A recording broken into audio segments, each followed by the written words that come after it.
Good afternoon, and thank you for coming. I've called this press conference today to provide you all with information regarding yesterday's fatal shooting at JT's Kia, the police pursuit that followed the shooting, the subsequent murder suspect apprehension, and then the fatal collision involving a Columbia police officer and another vehicle. I've asked Coroner Rutherford to join me today to provide information on the victim of the fatal collision and the coroner's role in this investigation. Coroner Rutherford.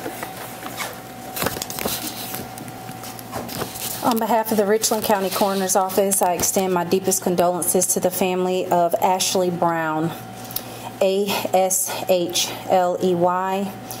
Brown, B-R-O-W-N, age 34 years old.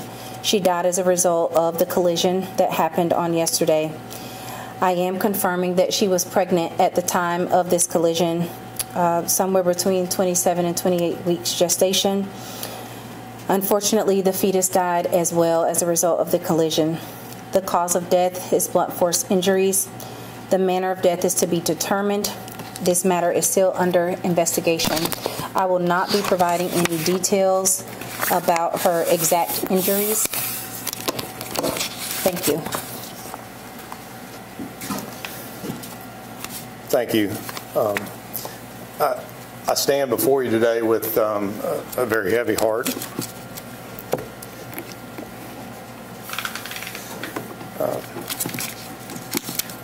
Just a broken heart.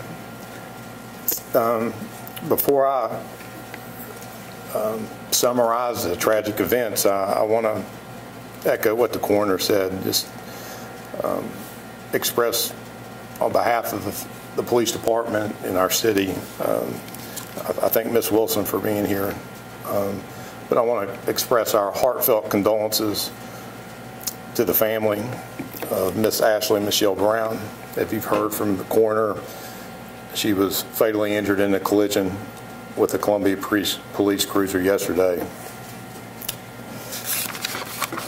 As a parent, I can't imagine the extent of the pain that her family is going through right now, and I can only say I'm so sorry. There's no other way to describe yesterday other than tragic. I will do my best to provide you with a timeline of events with as much information as we can at this time, and I'll just emphasize this information could change as this investigation progresses. I just felt like it was important that we shared what we know right now, and again spoke to the tragedy that occurred with the family of Miss Brown. Yesterday afternoon, about 3:04 p.m., officers responded to JT Kia. It's a car dealership on Greystone Boulevard in Columbia, and they responded to investigate a report of a shooting. Upon arrival at 3:08, and I'm going to be specific on this timeline because I think it brings context to this, officers located the victim. The victim was identified as Graham Pope, date of birth of 9/22/84. That identification was conducted by the coroner's office yesterday. Mr. Pope was shot multiple times while seated in a vehicle at the business. The victim was transported to the hospital where he later died. A witness at the scene provided our officers who first arrived with a detailed description of the suspect's vehicle, which was a gray Ford Mustang. Approximately 2 minutes later, at 3:10, a responding CPD officer located the suspect vehicle on River Drive. The officer initiated his emergency equipment, lights and siren, and initiated a traffic stop. The suspect did not comply, instead accelerated and fled towards North Main Street. The officer notified dispatch of the pursuit in the direction of travel of the suspect. This information was immediately broadcasted to area officers for assistance. As this was unfolding, Officer Darian Davis was clearing another call for service in the 6100 block of North Main Street. Upon hearing the pursuit broadcast, he immediately leaves his location and responds inbound on North Main Street towards River Drive. Less than a minute later, he collides with a vehicle, a 2023 Toyota sedan operated by Miss Brown, at the intersection of Prescott Road and North Main Street. This is approximately 3/10 of a mile from where he began his response to assist. After the initial collision, a secondary collision occurred at the intersection, and it involved a 2010 Honda van that was stopped in the roadway, and it was occupied by one person. In total, 3 cars were involved. Each car was occupied by one driver, and all involved were transported to the hospital. As previously stated, Ms. Brown did not survive her injuries. Officer Davis was admitted to the hospital with serious leg injuries, and he has undergone surgery today, and he is in recovery right now. The other driver was treated and released from the hospital yesterday. State statute 565765 requires the State Highway Patrol to investigate all collisions involving a law enforcement agency and another motorist.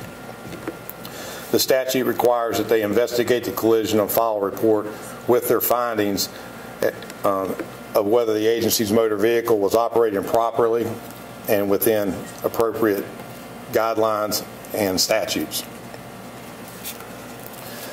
As such, the South Carolina Highway Patrol did respond to the crash scene yesterday and immediately initiated their investigation. That investigation is being led by troopers assigned to the Multidisciplinary Accident Investigation Team. It's often referred to as the MATE team. All information regarding this fatal collision will come from the South Carolina Highway Patrol. We will conduct a separate administrative review of the collision to determine if any of our policies and procedures were violated. As with all of our administrative reviews, we will share that publicly at their conclusion. The pursuit continued for several miles across 3 police regions: the North Region, Metro Region, and Southeast Region. At approximately 3:16, the suspect turned onto Shady Lane, traveling north towards a dead end, and that's in the Lake Catherine community. At approximately 3:18, the pursuit ends when the suspect entered a private residence driveway, drove through the driveway and into the wood line. Officers gave chase after the suspect jumped from the vehicle and ran into the woods. The suspect was subsequently arrested and in possession of 2 firearms at the time of his arrest.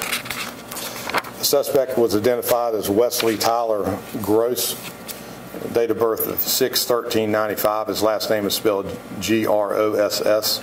The suspect's been charged with murder, possession of a weapon during a violent crime, and failure to stop for blue light and siren. The suspect was out on a $10,000 surety bond for a breach of peace of a high and aggravated nature and presenting a firearm at a person. That case is being investigated by the Richland County Sheriff's Department. The total pursuit that the officers were involved in following the murder at JT Kia lasted 8 minutes and 13 seconds. Officer Davis, that attempted to respond to assist in the pursuit, from the time that he initiated to his collision, it was less than a minute. We do not know the motive of the shooting at this time. So, as I said, I'm not at liberty to discuss the details of the collision. That'll be done and shared upon the conclusion of the investigation by the Highway Patrol. I can take a few brief questions about the related to the murder, if anybody has any. The suspect waived his right to appear today.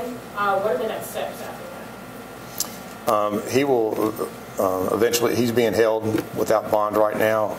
He'll have subsequent bond hearings, and he'll have a preliminary hearing in general sessions. Can you spell the officer's name for me, please? Yes, I can. Officer Darian, D-A-R-I-A-N Davis. He's been with the police department for 1 year and 4 months. He's assigned to the North Region, and he is an officer in good standing with no disciplinary issues. His date of hire specifically was January 9th, 2023, and he is an Army veteran. And you won't be able to share, he had his lights on and the speed he was on? You won't be able to share anything? That would come from the Highway Patrol at the conclusion of their investigation. You said no motive or anything determined for the shooting that happened at JT's Kia? That's correct. Not at this time. It's still very ongoing. we're very pleased that we were able to make an apprehension of such a dangerous person, but it's still very preliminary to understand exactly why it happened. But it was significant that when he was apprehended, he was in possession of 2 firearms and multiple rounds of ammunition, so we don't know what his ultimate attempt or intent was. Again, I'm really at a loss of what I could even begin to say to the family of Miss Brown. You know, we strive for perfection, and we train for perfection in an imperfect world. I know what these officers go through every day in service of their community. I know the work they do to save lives. I know the value they put on the sanctity of life, and I can tell you that there is never a time that we would ever invoke an ill intent to harm somebody, and it's just a tragic situation. We will be as you always can expect from us, we will be as transparent as we can. Again, on behalf of the police department and our city, we extend condolences to the family. Would you like to say anything? Just really briefly, I mean, there's not much else to say other than our deepest condolences to Ms. Brown and her family as a mother, but as the manager of our city, we couldn't ever ask for a series of events to be any worse than what they were yesterday.